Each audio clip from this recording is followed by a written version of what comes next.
What's up mga Kuting TV? For today's video no, natay napalit nga presko nga isda ganiya sa merkado.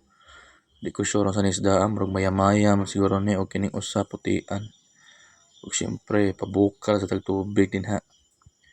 Ug mao niya to mga lamas, simple ra kining lamas. Ug ayaw kalimti ang kamunggay para naagi sustansya nga atong tinola. Ug kani bukal naman niya tong lamas din ato na ilunod ng mga isda. Buyag ng mga isda kay pati yung preskaha. Wala ra tay tanglad diha kay nahurot naman ang tanglad sa balay kay init mga panahon. Nahurot atong tanglad. Ug syempre, luto na. Ug tawad ato na nang ibutang diha atong kamunggay, mao na makapalasa diha. Ito na nang pabukalan kadali.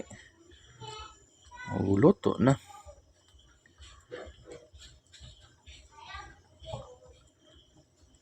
Paksit ng sabaw guys.